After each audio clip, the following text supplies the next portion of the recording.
Hello, everybody. This is Mr. Lu. There are two news that came out today that caught my attention and I thought is quite important for me to share with everybody. And they have certain implications here and there.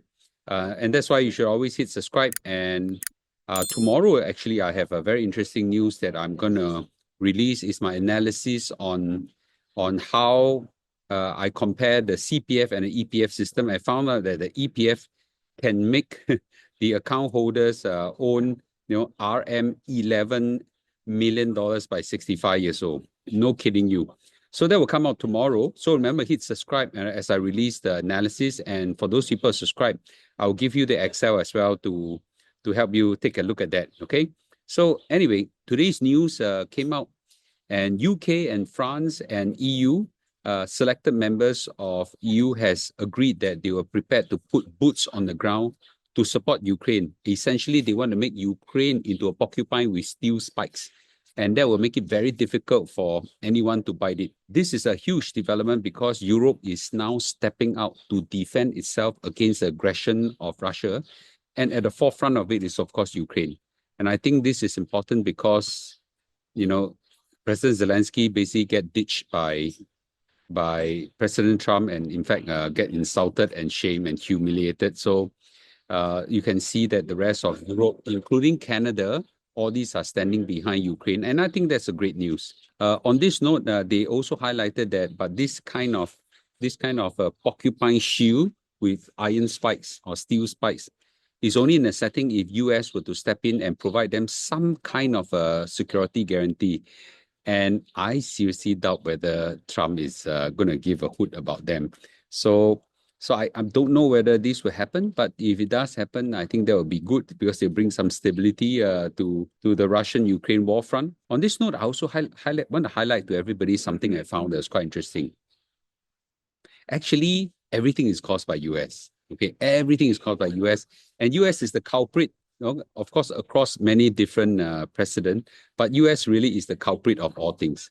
So let's go back to 1991 when Soviet Union collapsed. So actually, Ukraine inherited a massive nuclear arsenal of 1,900 strategic warheads, make them the third largest nuclear power at the time. Okay, but President Clinton of US negotiated what they call a Budapest Memorandum in 1994, and basically say that we will give you security guarantee from Russia, US, UK, and we will respect your sovereign territory, no threats or force against Ukraine, and no economic coercions against Ukraine. And President Bill Clinton signed that. He was the one who initiated the whole thing. As a result, Ukraine gave up all the nuclear weapons to Russia. If Ukraine did not give up its nuclear weapon, you think Russia dare to invade them today? Okay. So again, right? So where was the security guarantee that was agreed, right? So, and second thing we need to take note of, how did Ukraine get invaded by Russia is also a lot of enticement, and maybe the word is entrapment, okay, that they are welcome into NATO and EU. So they were highly encouraged by US, and then Ukraine in 2019 amended its constitution to make NATO and EU membership a legal goal.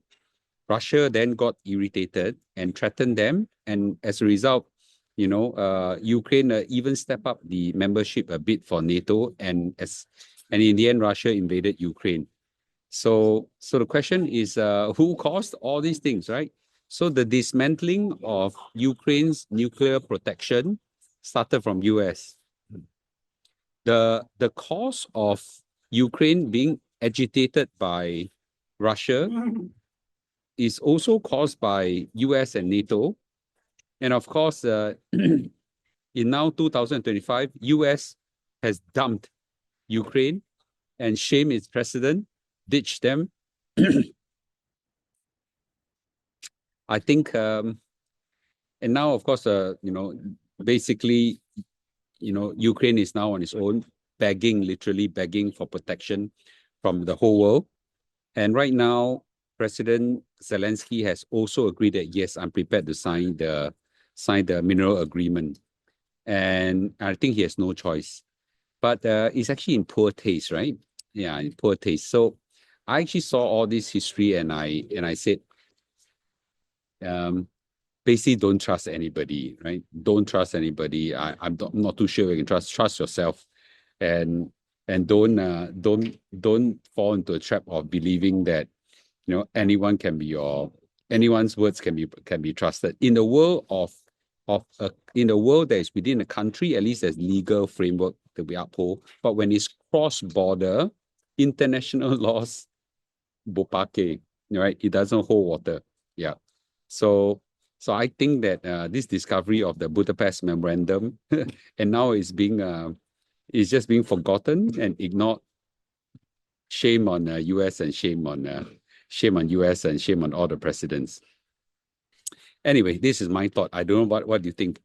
So remember, right? Tomorrow I'm going to release a video on CPF versus EPF. I thought it's a very interesting discovery, and I've got the formula for EPF members to hit 10 million ringgit by 65, and that's a huge number, and I must say that that's easily attained. Okay, so hit subscribe if you want to listen to that, and more importantly, I will release the Excel of the calculation and only for subscribers. Okay, so this is Mr. Lu doing a quick video and signing off from Europe, and I'll see you tomorrow. Okay, exciting things coming up.